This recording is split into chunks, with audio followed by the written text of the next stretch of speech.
Dans ce reportage, je vous propose de découvrir un secteur encore méconnu d'une grande partie du monde, l'algoculture. Oui, vous avez bien entendu, algoculture. Algo comme algues. On va donc plonger au cœur de cette activité essentielle pour des milliers de foyers à travers le monde, pour comprendre comment elle fonctionne et quels sont les enjeux qui l'entourent. Les algues, on connaît tous. C'est cette feuille noire au reflet vert, nori pour les intimes, qui entoure nos savoureux sushis. C'est cette salade wakame, vert fluo, un peu visqueuse, qu'on goûte d'abord avec méfiance, je vous l'accorde, puis avec grand plaisir. Bon, ça, c'était la vision des food lovers.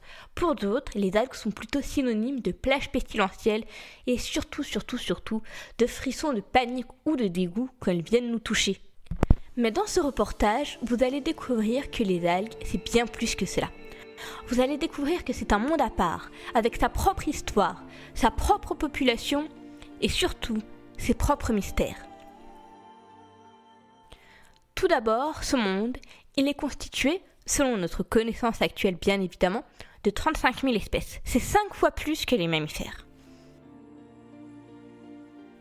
Ensuite, ce monde il est particulièrement diversifié, avec des microalgues, des algues de plus de 60 mètres, ça commence à faire haut, des algues terrestres, et oui, comme vous pouvez le voir sur la vidéo, il y a bien des algues dans le pelage des paresseux. Enfin, leurs usages sont infinis. Déjà, on va pouvoir les manger, et du coup, les animaux aussi. D'ailleurs, une petite aparté, des chercheurs ont découvert une algue qui permettrait de diminuer les émissions de méthane de nos élevages d'un pourcentage très intéressant, ce qui est plutôt pas mal pour donner un coup de pouce au climat. Pour en revenir à notre sujet, on utilise également les algues comme engrais, matériaux de construction, bioplastiques, médicaments, produits de beauté, et on peut même les retrouver dans des produits aussi random que le dentifrice, la crème glacée ou même la bière. Et ici, je ne parle pas de goût insolite, mais bien d'un composant chimique clé pour l'industrie agroalimentaire. Ce fameux composé, c'est le carragénane. Et la raison pour laquelle on fait un petit focus dessus, c'est qu'il est extrait des algues dont il est question dans ce reportage. Le carragénane est un glucide qu'on s'embête à extraire pour ses propriétés texturantes, qui vont faire le bonheur de l'industrie.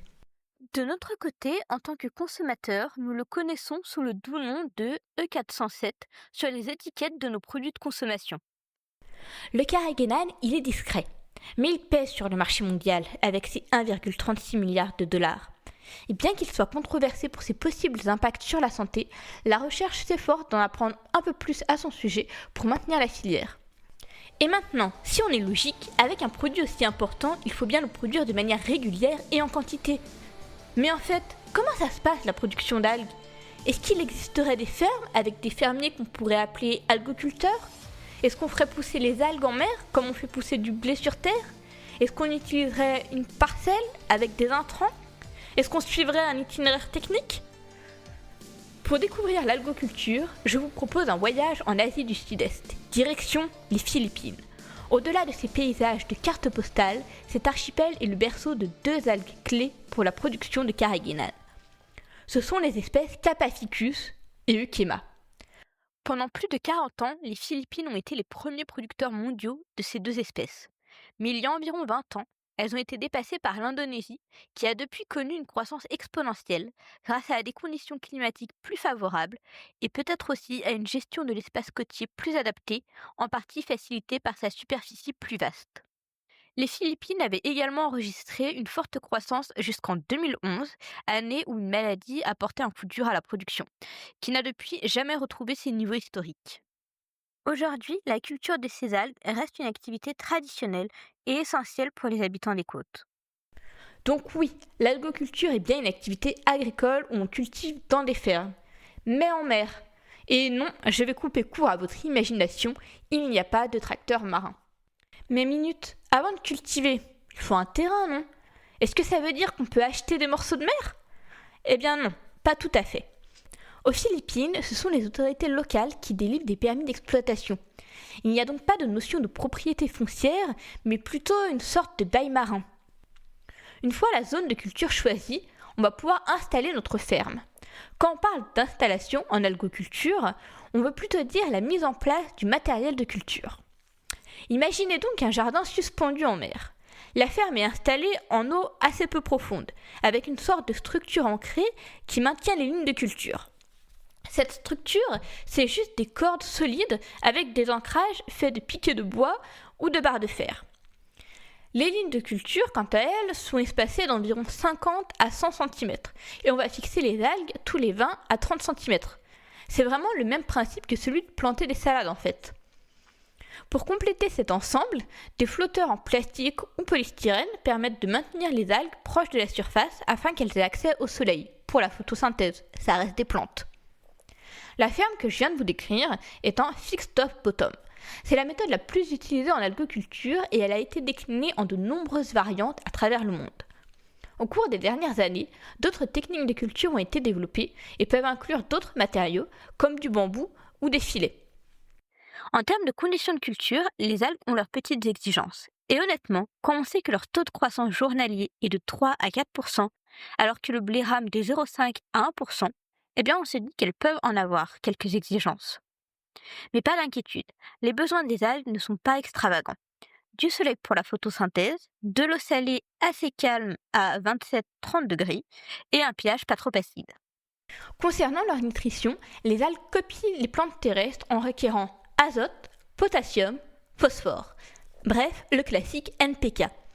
D'ailleurs, une autre petite digression, c'est la cause des marées vertes en Bretagne.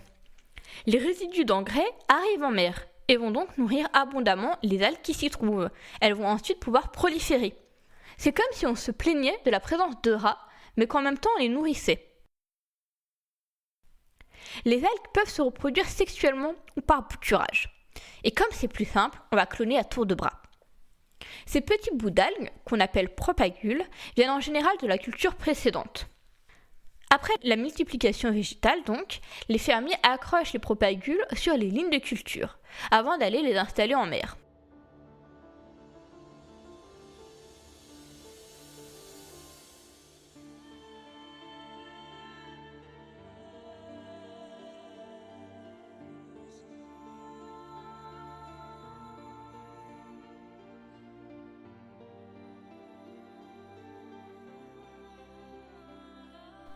Une fois les algues dans leur environnement naturel, il faudra attendre 45 à 60 jours seulement avant de les récolter.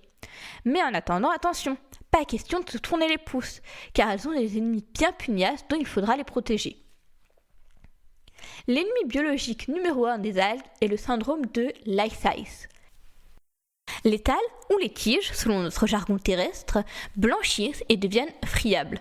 Ainsi, des morceaux entiers de l'algue peuvent se détacher et partir à la dérive. Ce syndrome survient dans de mauvaises conditions environnementales ou suite à un choc. Donc un petit coup de chaud ou un petit coup de froid et ça peut très rapidement devenir la cata. Autre menace, les squatteurs marins. Ce sont des algues filamenteuses qui vont s'accrocher à leur hôte et deviennent de sérieuses concurrentes pour le nutriment et le soleil.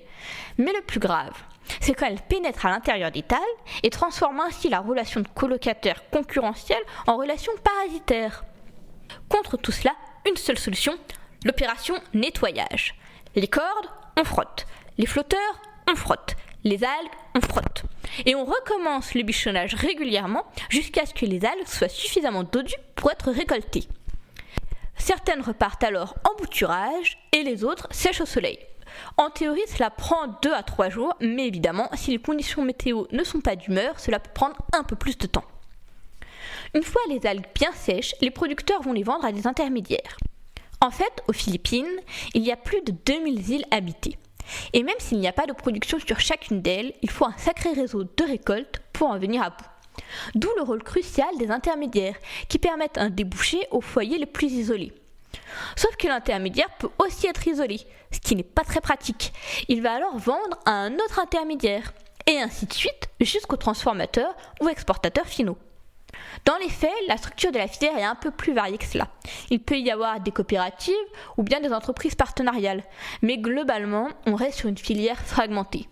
On constate que dans ce secteur, comme dans beaucoup d'autres, les produits bruts, ou dans ce cas précis faiblement transformés, sont exportés vers des pays plus développés pour y être intégrés dans des processus de fabrication. Pour résumer, les algues, ce sont donc des plantes qui poussent super vite, qui donnent du travail à des populations côtières assez isolées et qui ne semblent pas demander beaucoup d'intrants ou de techniques. Incroyable, non? Alors oui, incroyable, mais comme toujours, il n'y a pas de pomme sans pépin.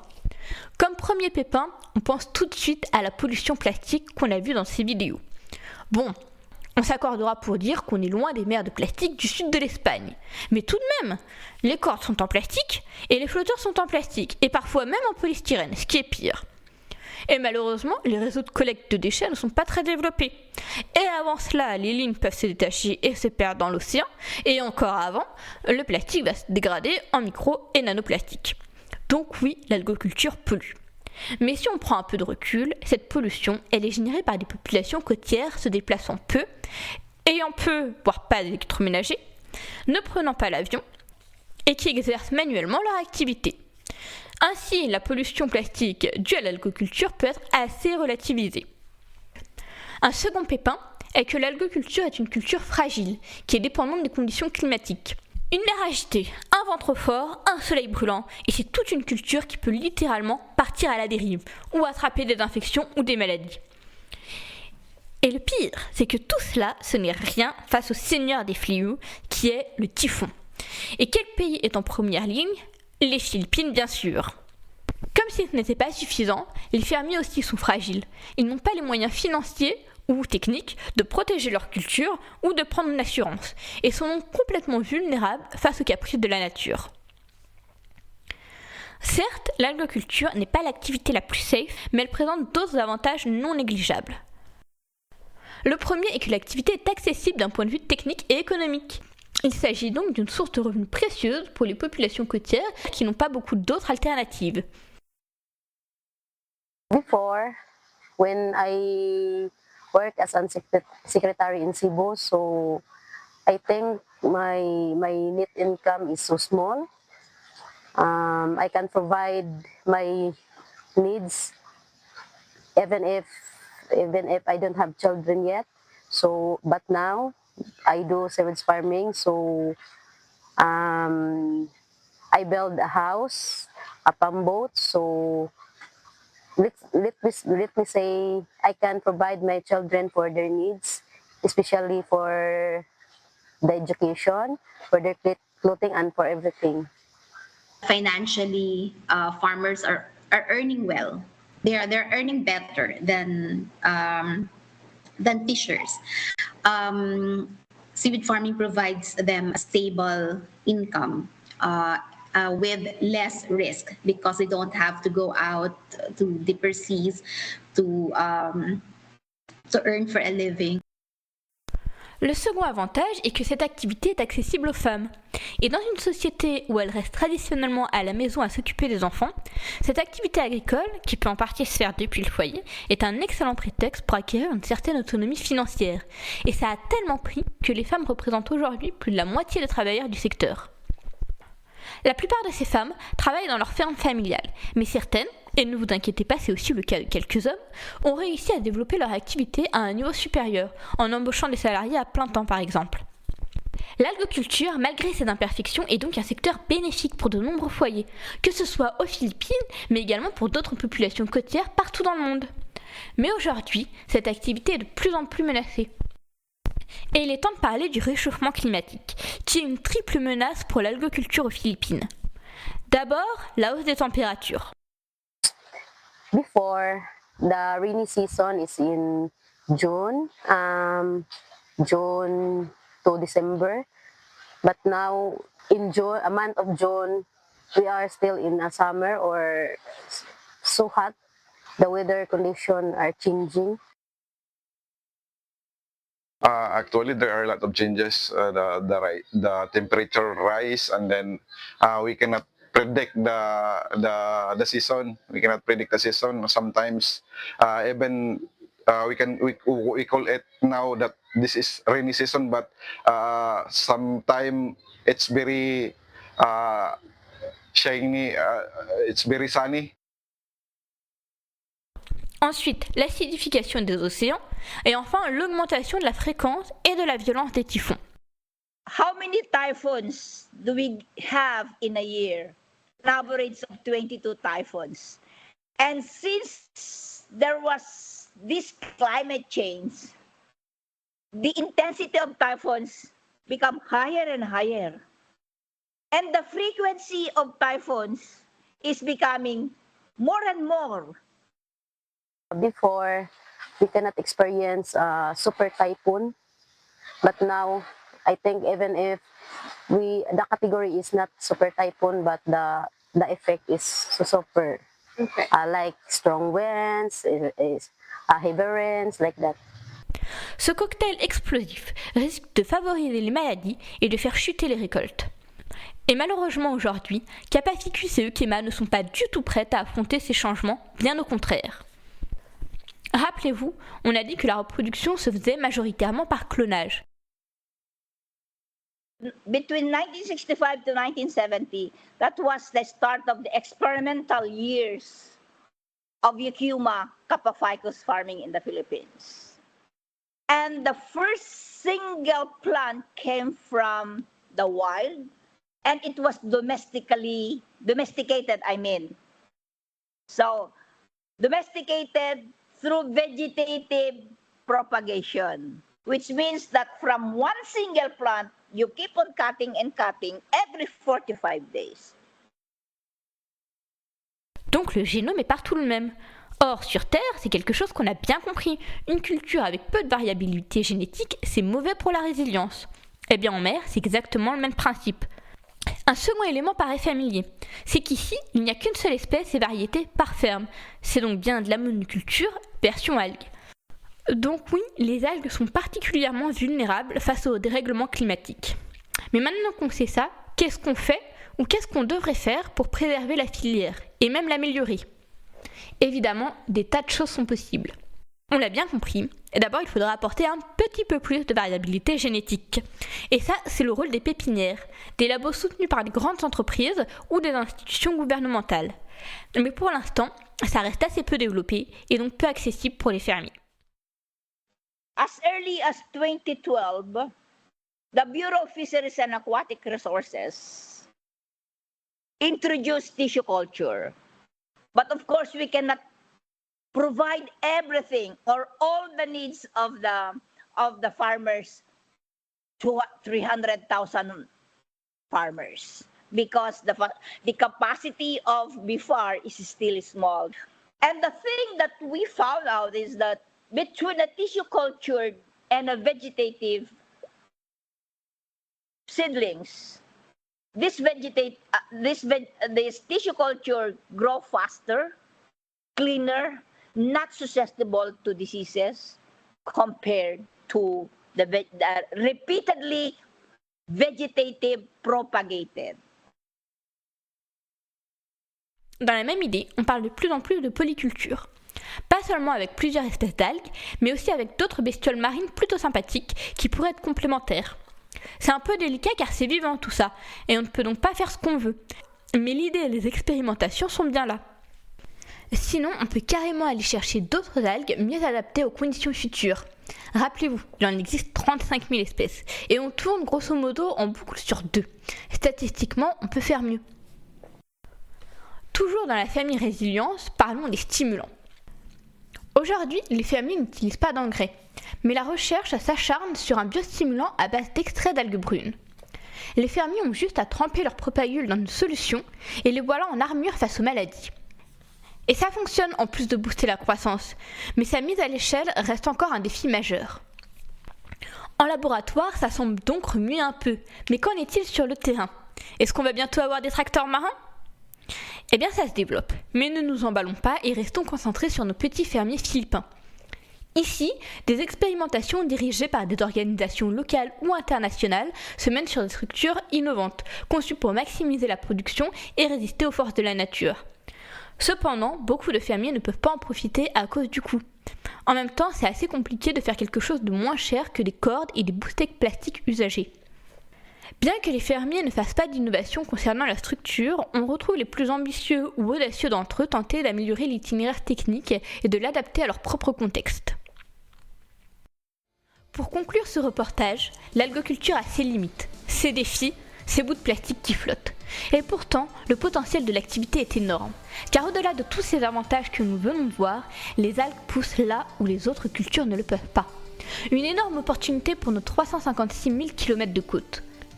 Ainsi, au-delà de ces deux espèces des Philippines, les algues conquièrent les côtes du monde entier pour répondre à nos besoins avec une empreinte carbone réduite et même parfois inversée. L'avenir de cette activité est donc prometteur et plein d'opportunités.